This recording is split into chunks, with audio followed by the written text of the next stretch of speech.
Ini bagian terpenting atau tersulit dari memimpin organisasi itu biasanya mengkonsolidasikan pengurus, mengkonsolidasikan pengurus dan anggota gitu. Apa trik atau tips dari Mas Arif?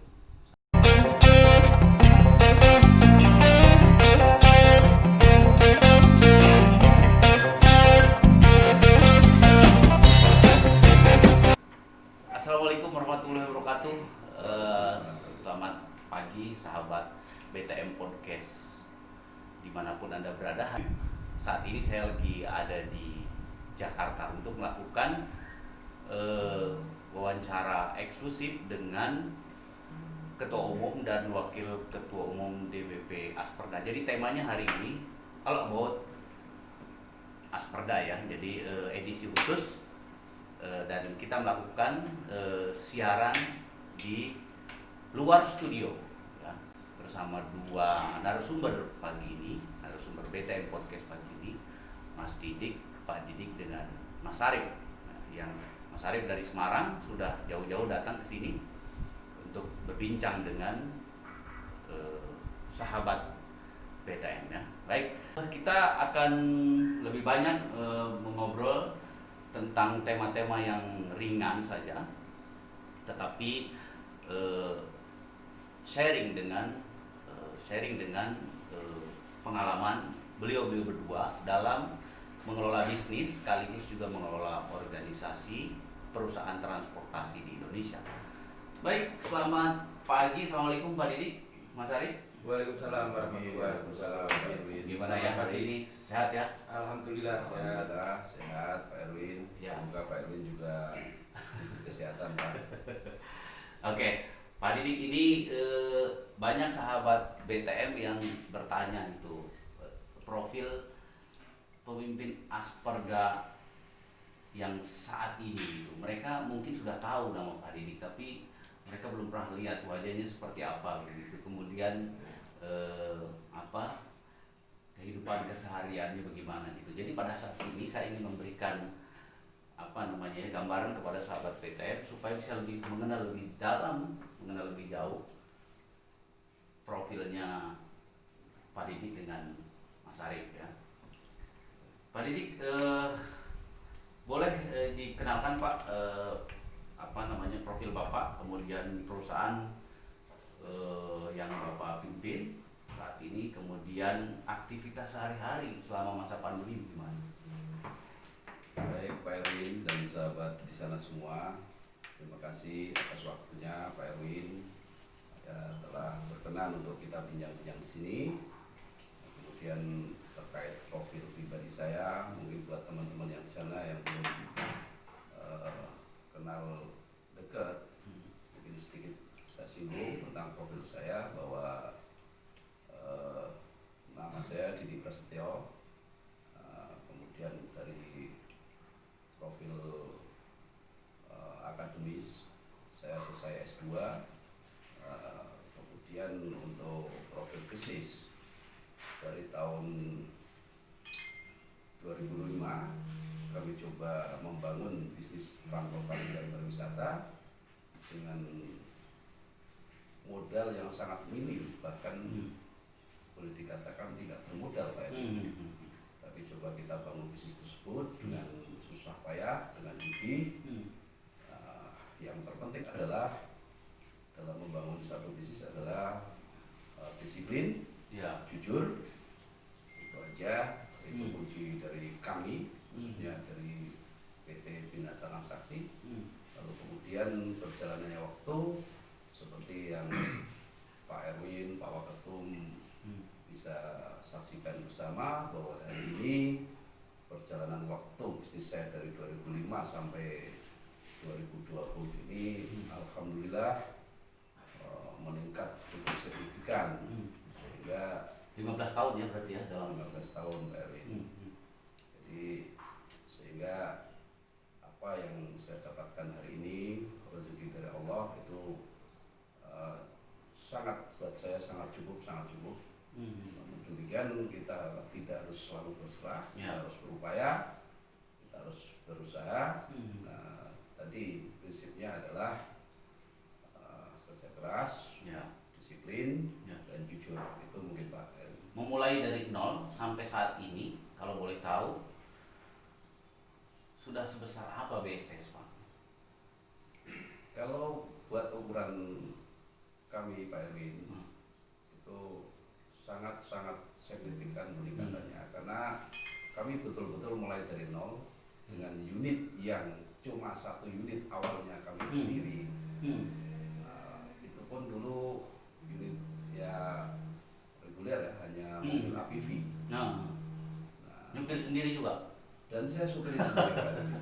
Itu saya supir sendiri. Nah itu yang Ngalamin juga ya berarti jadi supir. betul Pak Erwin. Jadi itu saya alami, saya nyupir sendiri awalnya memulai usaha di bidang transportasi dan pariwisata.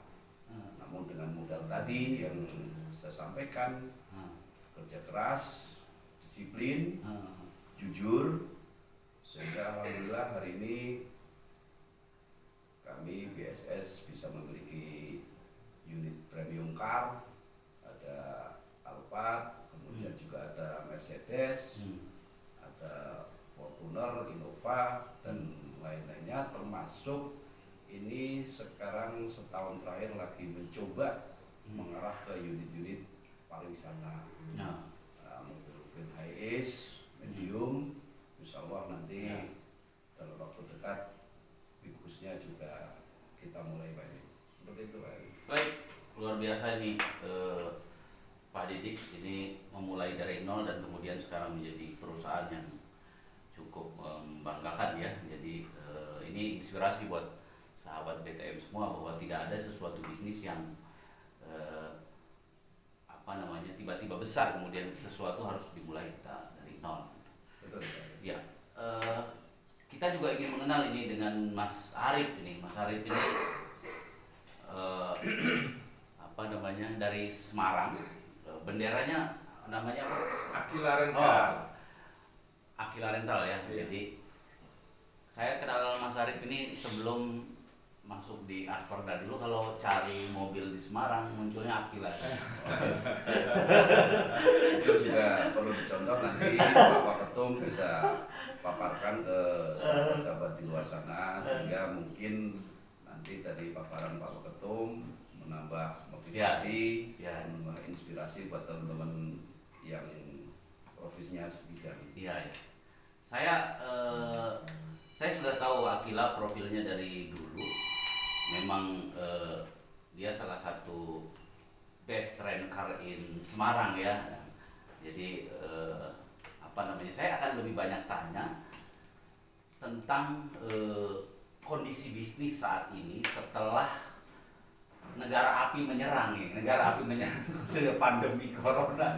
Ini gimana? Boleh kita berbagi Mas Arif, kondisi sekarang setelah pandemi itu seberapa besar pengaruhnya kepada bisnisnya Mas Arif? Monggo silakan. Ya, terima kasih. Assalamualaikum warahmatullahi wabarakatuh. Waalaikumsalam. Selamat pagi Pak Erwi, selamat pagi sahabat-sahabat BTM Ya, sahabat di BTM ya. mana aja. Ya. Terima kasih saya sudah diberikan kesempatan untuk ikut meramaikan BTM Podcast. BTM Podcast.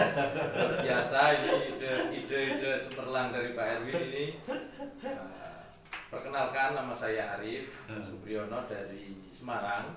Lebih dikenal Arif Aquila ya. Rental saya Aquila. Aquila. Makanya sering orang banyak mengenal Arif Aquila. Hampir sama dengan Pak Didi.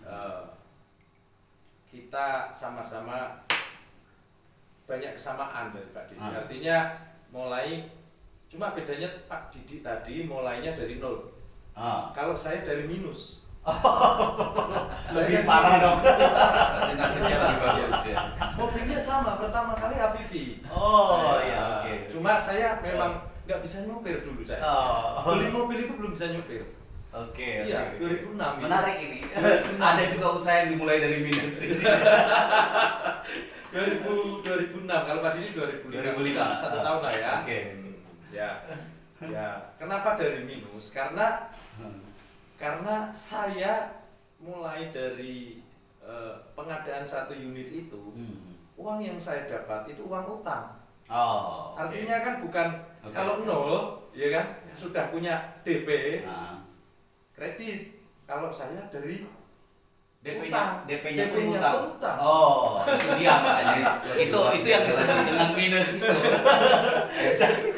Itu yang disebut dengan minus. Rupanya DP-nya ngutang juga. Oke, silakan lanjut. Ya, alhamdulillah tadi saya setuju sekali. Hampir sama dengan tadi yang saya sampaikan tadi bahwa intinya dalam berusaha kita tidak boleh berhenti berjuang, tidak boleh menyerah, jujur. Sama satu lagi, manajemen keuangan. Oh ya, oke. Karena itu sangat mempengaruhi perjalanan kita dalam bisnis. Oke. Apapun yang orang lakukan, baik jual beli maupun jasa, itu sudah punya pasti sudah punya dasar. Itu adalah hal yang mempunyai profit. Oke. Tinggal bagaimana mengelola profit tersebut.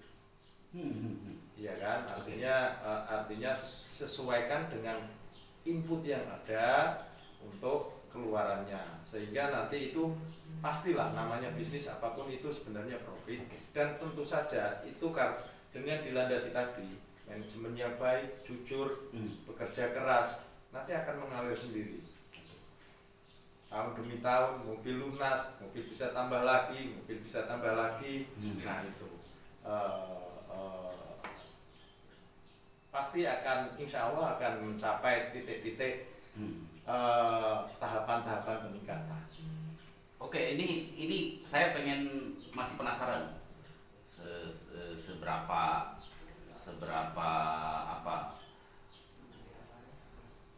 seberapa berhasil bisnisnya Mas Arif dengan Pak Didik. Setidak-tidaknya mungkin boleh di-share ke sahabat BTM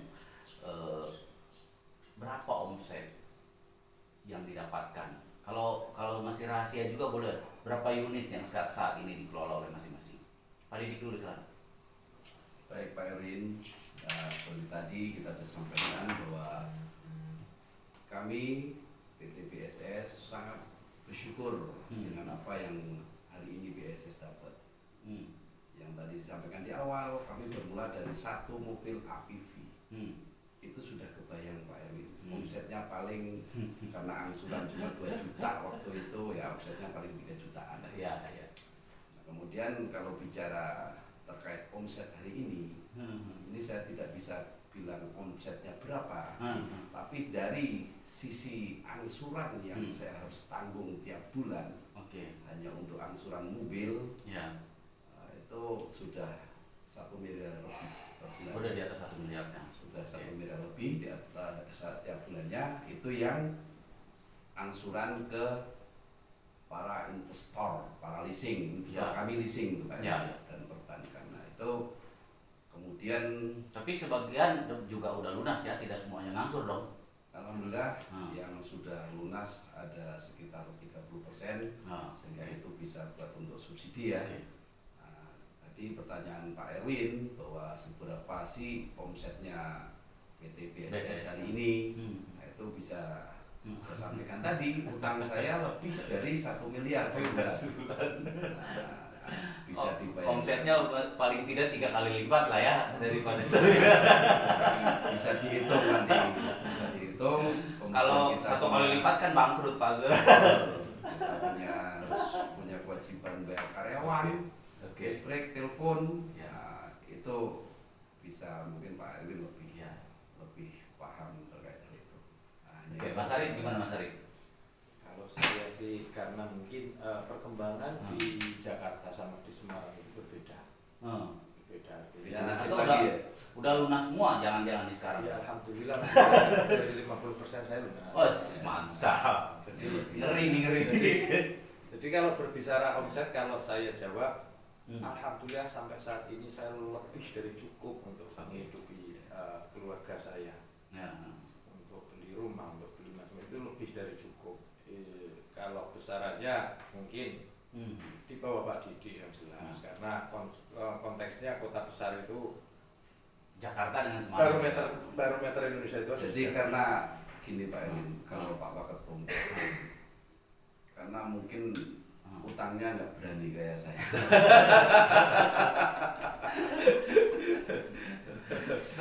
Septimen. Ya, yang jelas tolak ukur kebutuhan orang itu kan berbeda-beda, ya kan? Okay. Orang omsetnya banyak, mungkin kebutuhannya banyak. Omsetnya lebih rendah, mungkin kebutuhannya lebih rendah. Yang jelas tolak ukurnya kita ada di syukur, gitu. Ya, yes. Ini satu yang ingin juga kita tahu, bagaimana strateginya dari masing-masing ini, Pak Didik dengan Mas Arief, mengatasi bencana COVID ini.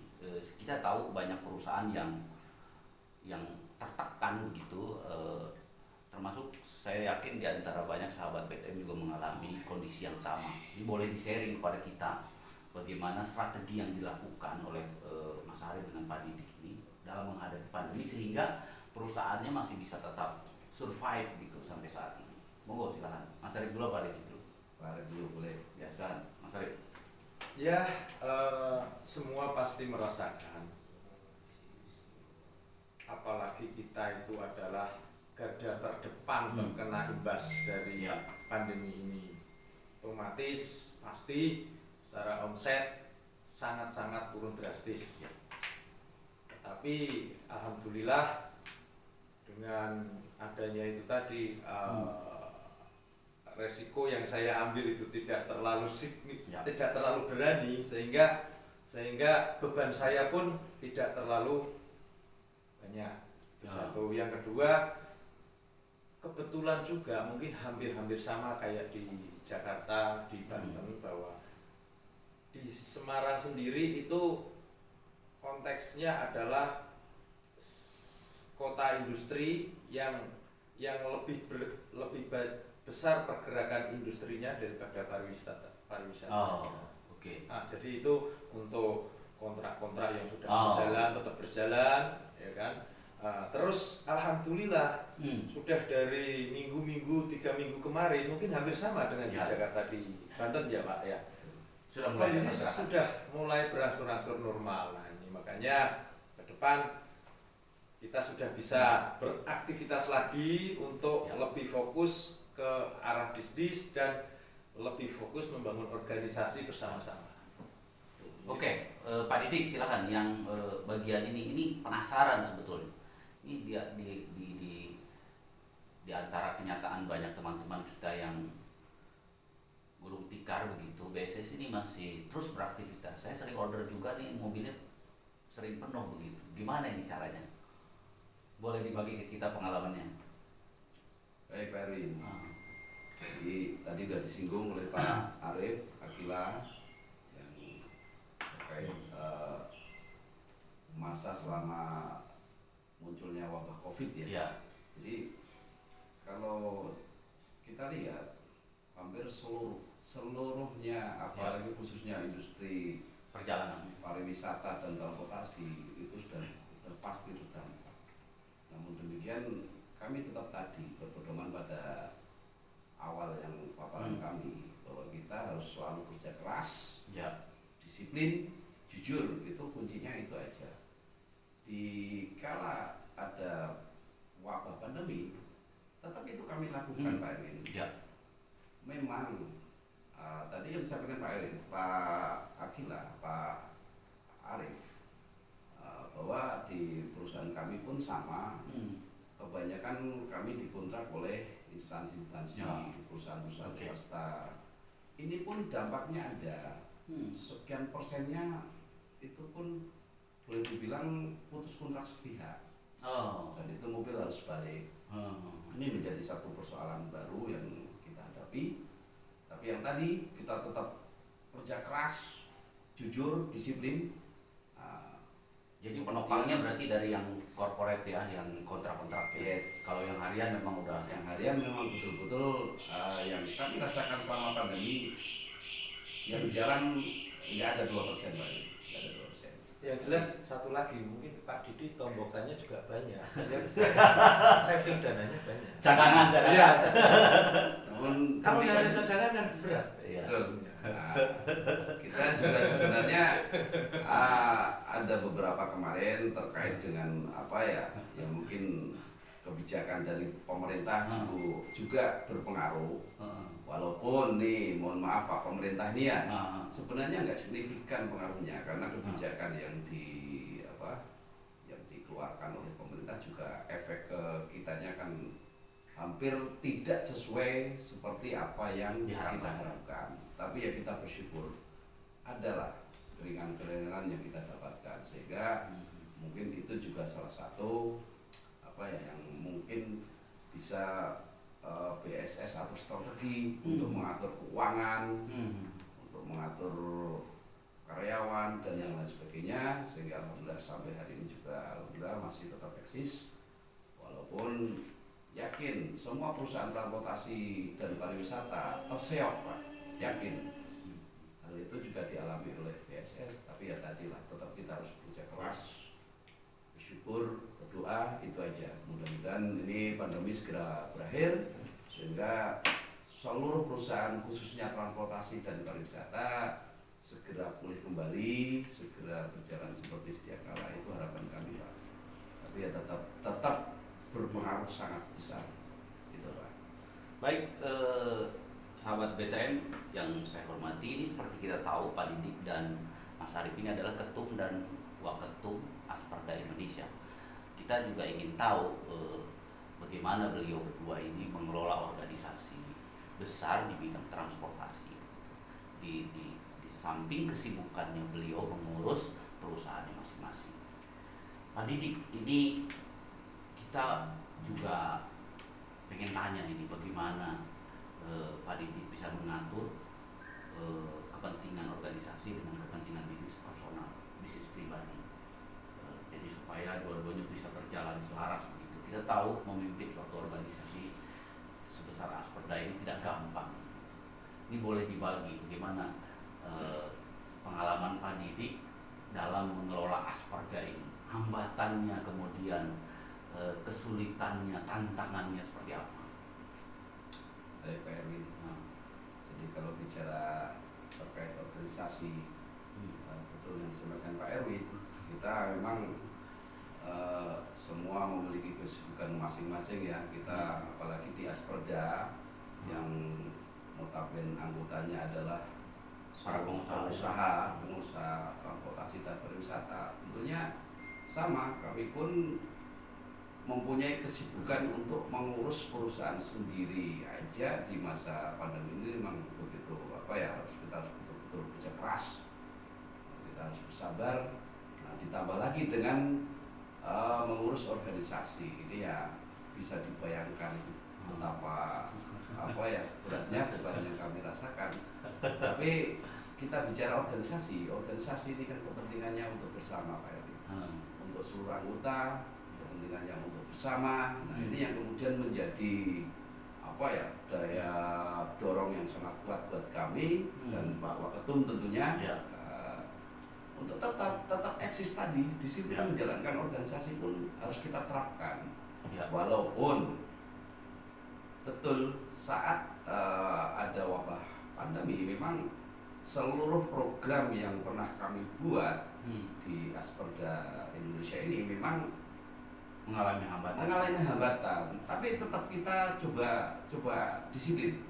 Apa sih program yang sudah pernah kita canangkan? Itu kita tetap jalan walaupun saat ini memang seluruh anggota Asperda khususnya masih berfokus terkait dengan pembiayaan yang terkait dengan para leasing. Ini fokusnya hampir seluruhnya ke arah itu. Tapi ya kita mencoba tetap apa yang pernah kita programkan ini harus jalan, walaupun agak terseok, agak terhambat nih. Harusnya kita jalan sudah nyampe mungkin Kalimantan Timur, jadi kita masih di sekitar Cirebon sama Tegal.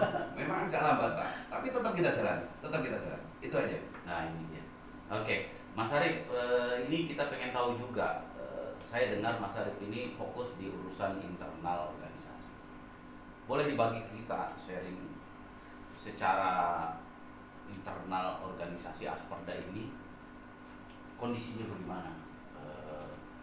Apa yang dialami oleh Mas Arief, kesulitan dan juga tantangan dalam memimpin Asperda ke dalam begitu. Ya, sama sih sebenarnya dengan Pak Tiki yang disampaikan tadi. Artinya dalam mengelola organisasi ini adalah organisasi massa di mana di sini adalah sekumpulan pengusaha-pengusaha. Sedangkan organisasi itu bisa berjalan kalau anggota-anggotanya juga melakukan bersama-sama dengan pengurus program-program yang disepakati bersama. Nah, kalau anggotanya lagi pada sibuk seperti ini mengurus menyelamatkan masing-masing kan, itu satu tantangan kendala yang luar biasa. Tapi alhamdulillah Pak, kondisi saat ini sudah ada harapan-harapan, sudah ada gambaran-gambaran ke kondisi normal. Makanya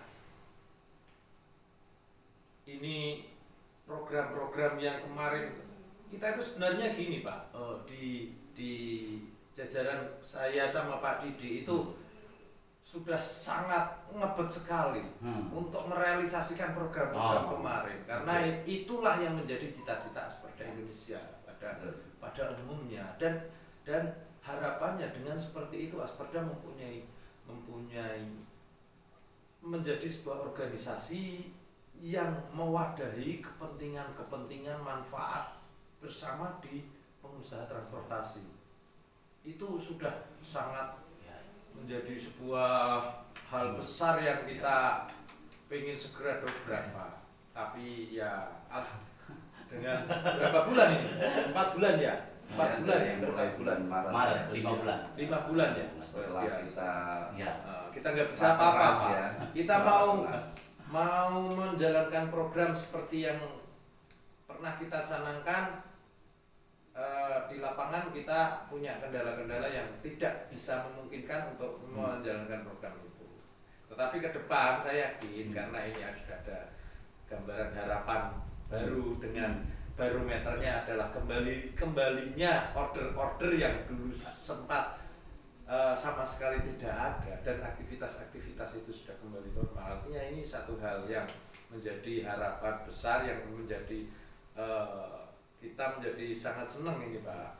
Harapannya nggak lama lagi ini apa yang kita canangkan terrealisasi semua. Ini bagian terpenting atau tersulit dari memimpin organisasi itu biasanya mengkonsolidasikan pengurus dan anggota gitu. Apa trik atau tips dari Mas Arief selaku Wakil Ketua Umum DPP Asperda untuk mengatasi masalah-masalah di internal pengurus dan juga anggota? Ya intinya kalau sebuah komunikasi akan berjalan, sebuah organisasi juga akan berjalan, itu seandainya ada komunikasi yang baik, komunikasi yang lancar. Jadi pendekatan-pendekatan tetap dari atas bawah dan sebaliknya harus dijalankan. Itu komunikasi. Permasalahannya apa di bawah, permasalahannya apa di kita. Kalau ada komunikasi yang baik, semuanya pasti bisa terselesaikan.